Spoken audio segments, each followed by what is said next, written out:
Bago tayo magsimula, huwag kalimutang mag-like at share. Kung nagustuhan ninyo, mag-comment sa ibaba. Maraming salamat, let's go, ituloy na natin ang kwento. Sa sandaling yun, si Vigor ay nakatayong mahigpit na nakahawak sa asul na bandila ng kanyang koponan, pinalalakas ang loob ng kanyang mga kasama ng malakas at puno ng sigla. Hinimok niya silang tumigil sa tayo lamang, na itinulak silang mapagtanto na ito na ang kanilang pagkakataon upang bumangon at sa wakas ay patunayan ang kanilang sarili laban sa mapagmataas na angkan Elmheim. Taglay ng kanyang boses ang determinasyon habang ipinahayag niyang itataya nila ang lahat sa 7 pakpak at lalaban ng may buong paninindigan. Nagulat at naguluhan ang kanyang mga kasama sa biglaang pagsabog ng tindi ng kanyang damdamin, ilan sa kanila ay nagkatinginan ng may pag-aalinlangan. Ang Aylay nagkakamot pa ng ulo habang sinusubukang unawain ang sitwasyong nagaganap sa harap nila. Samantala, pinagmasdan ni Aster ang eksena at sa kanyang isipan ay nakilala niya ang kahit isang tao na nagsagawa ng inisyatiba, itinuring niya itong panimulang punto, at bagamat batid niyang nabawasan nito ang bigat ng mag-isa na magtaas ng bandila, malayo pa ito sa sapat. Sa kanyang isipan, alam niyang kailangan niya ng mas maraming kaalyado kung gusto niyang tuluyang mapabagsak ang angkan Elmheim. Sa ibang lugar, isang nag-aalalang nasasakupan ang maingat na lumapit kay Gerayon, tinanong kung siya ay ayos lamang. Natagpuan si Gerayon na nakaluhod, halatang nanghihina, nang may ibang gumalaw upang tulungan siya, bigla siyang nag-init, mariing itinulak ang kanilang mga kamay at tinawag silang mga duwag at walang silbing individual na hindi karapat-dapat na dumampi sa kanya. Nagninggas ang matinding galit sa mga mata ni Gerayon habang pumipitlag ang kanyang mga ngipin at mahigpit na nakakuyom ang kanyang mga kamao. Ipinagwalang bahala niya ang ideya na pabagsakin ang angkan ng pamilyang Elmheim bilang isang katangahan, hinamak ang sangay ng Yoli at tinukoy silang walang halaga. Lalong lumala ang kanyang pagkadismaya habang sinisisi niya ang iba sa paggawa ng kanilang nais ng walang parusa, at nakaramdam siya ng kahihiyan sa pagharap sa pangunahing angkan. Iginiit niya sa kanyang sarili na naiiba siya sa kanyang kapatid at tumanggi na wakasan ang lahat sa napakaduwal na paraan. Sa sandaling yun, may isang tinig na nagmula sa kanyang likuran, direktang kinausap si Elmheim at nagkomento sa sitwasyon, sinabing matagal na rin at napagmamasdan ang kanyang kasalukuyang kalagayan. Lumingon si Gerayon at nakita si Nolan na nakatayo roon. Ang pagkakita kay Nolan ay muling nagbigay sigla sa kanyang pag-asa, at saglit niyang naisip ang posibilidad na kaya pa ring ibagsak si Aster.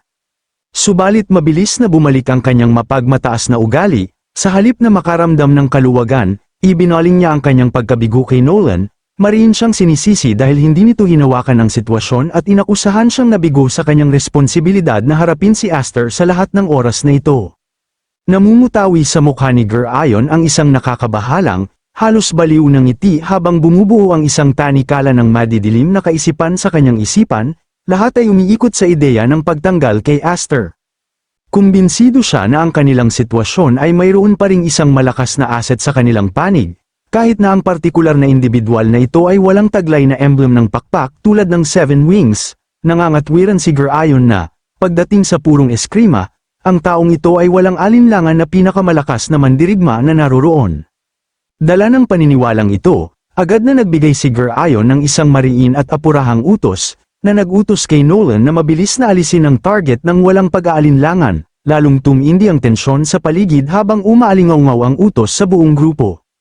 Bilang isang biglaan at mapanghimagsik na tugon, inihagis ni Nolan ang isang pulang bandila ng diretso sa mukha ni Gerayon. Biglang nagulat at nanlamig si Gerayon nang tumama ang bandila sa kanyang mukha. Pagkatapos, mahinahong ipinahayag ni Nolan na siya ay dumating upang ibalik ang bandila ng kanilang koponan, na ginawang hindi may kakaila ang kanyang paninindigan.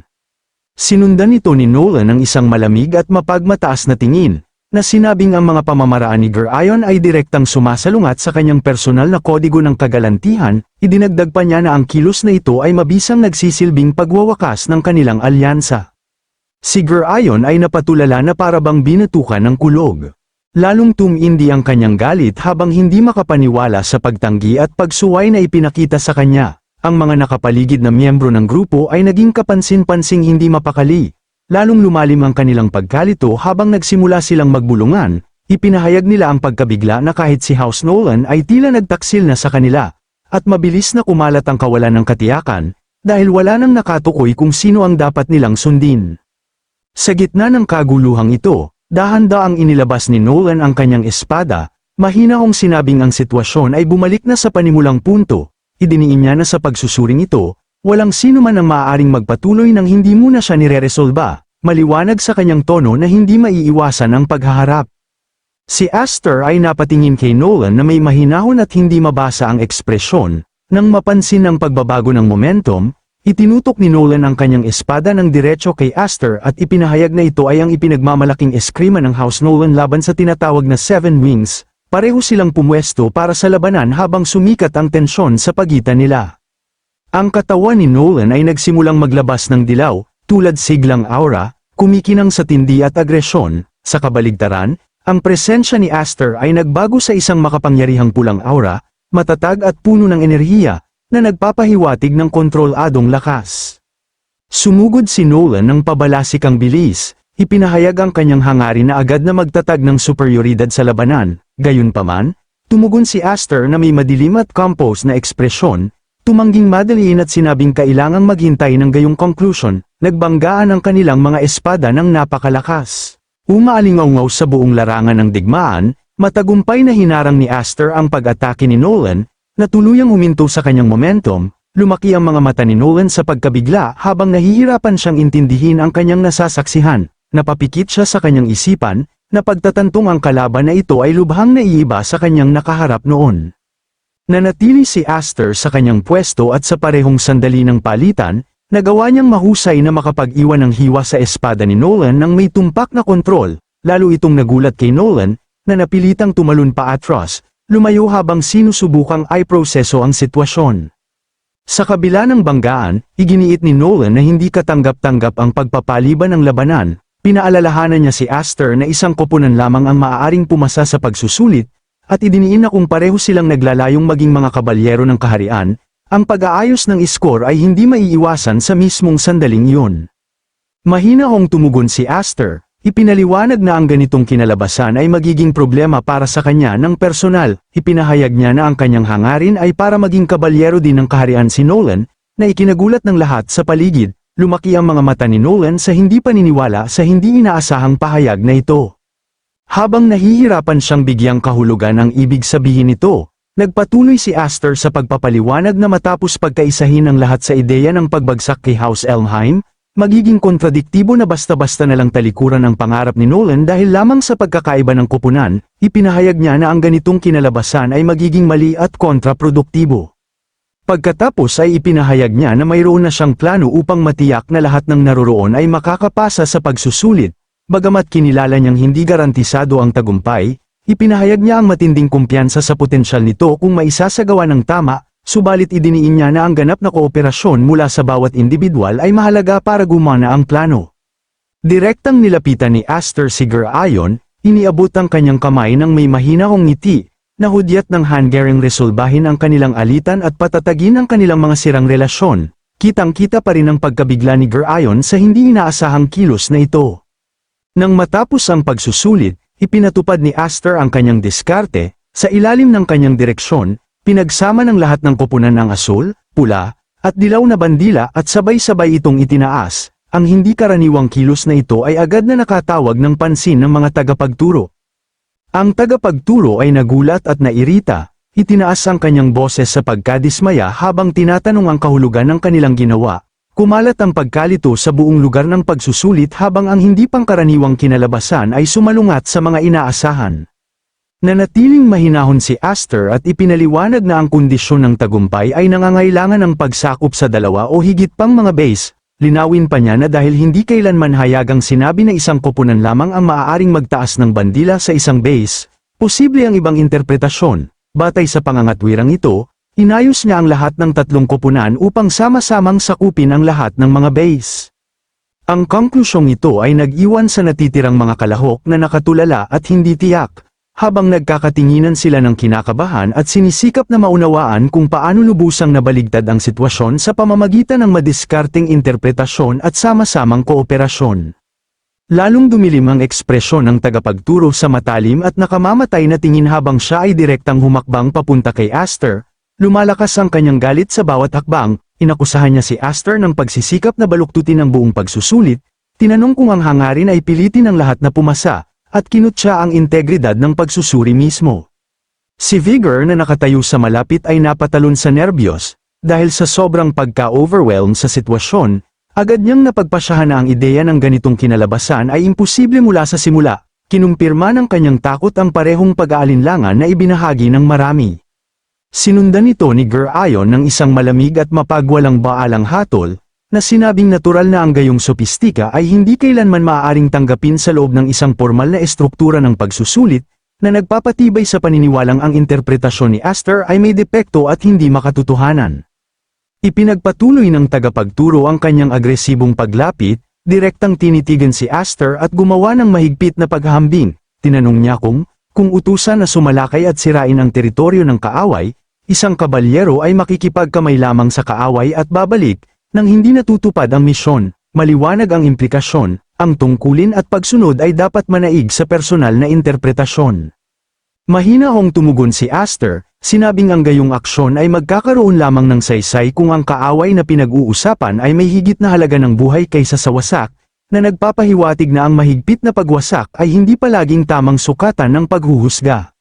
Sa kanyang likuran, tahimik na pinagmasdan ni Nolan ang palitan at bahagyang tumango, na nagpapakitang naiintindihan at bahagyang sumasang-ayon siya sa pananaw ni Aster. Dagdag na bigat sa tensyon sa silid, lalong tumindi ang galit ng tagapagturo nang ipahayag niyang ang kabalyero ay ang tibak ng bansa, at hindi tungkulin ng mga kalahok na gumawa ng gayong mga paghuhusga para sa kanilang sarili. Ang awtoridad, disiplina, at pagsunod ay dapat tumukoy sa kanilang mga aksyon, hindi ang personal na pangangatwiran.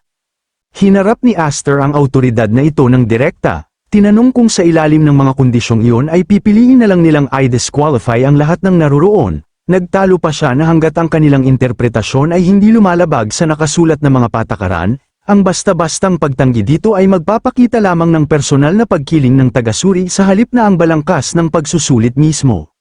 Nag-cruise ng mga braso ang tagapagturo, bahagyang nagbago ang kanyang ekspresyon habang nagsimula siyang mag-isip ng mas maingat sa argumento. Ang katigasan sa kanyang paninindigan ay lamambat ng bahagya, sapat na upang magmungkahi na ang lohikang ipinakita ay hindi basta-basta maaaring balewalain, at ang sitwasyon ay nangangailangan ng mas malalim na pagsasaalang-alang.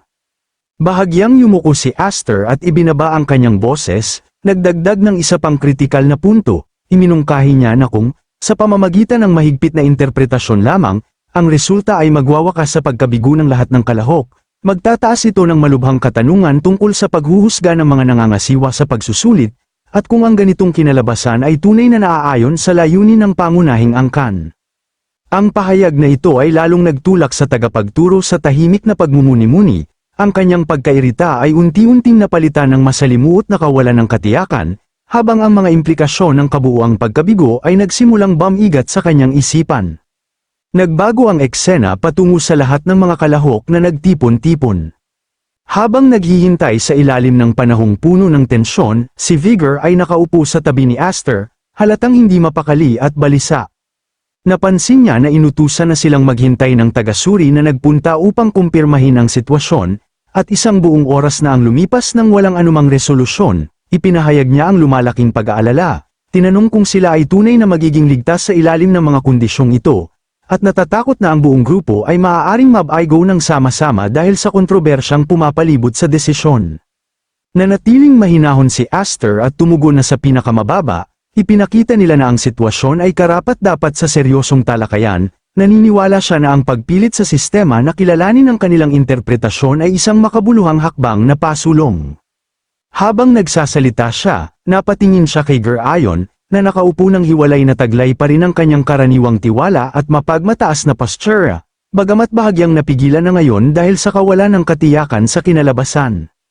Tahimik na sumandal si Vigor kay Aster at tinanong kung ano mismo ang sinabi kay Gerayon upang gawin siyang kahit bahagyang kooperatiba, na nakaramdam ng pagbabago sa ugali na wala noon. Tumugon si Aster na may bahagyang ngisi, binabawasan ang palitan at sinabing wala namang partikular na malaking bagay na sinabi, na iniiwan ang tunay na epekto ng kanyang mga salita na hindi binibigkas ngunit malinaw na mabisa. Sa sandaling yun, biglang bumukas ang mga pinto ng bulwagan, sinira ang tensyon, ilang tagapagturo ang unang pumasok, na sinundan ng malapit ng punong guro, na ang presensya ay agad na nagbago sa buong atmosfera sa silid. Formal na inihayag ng tagapagturo na ipahahayag na ni Punong Guro Mimir ang mga resulta ng pagsusulit, na nag-utos sa lahat na makinig ng mabuti, dahil ang panghuling desisyon ay malapit ng mabunyag. Pagkatapos ay humakbang si Punong Guro Mimir nang mahinahon papasok sa silid. Ang kanyang composed na presensya ay agad na kumuha ng atensyon mula sa lahat ng mga kandidato, habang ang buong grupo ay naghihintay sa katahimikan para sa kinalabasan na magpapasya ng kanilang kapalaran.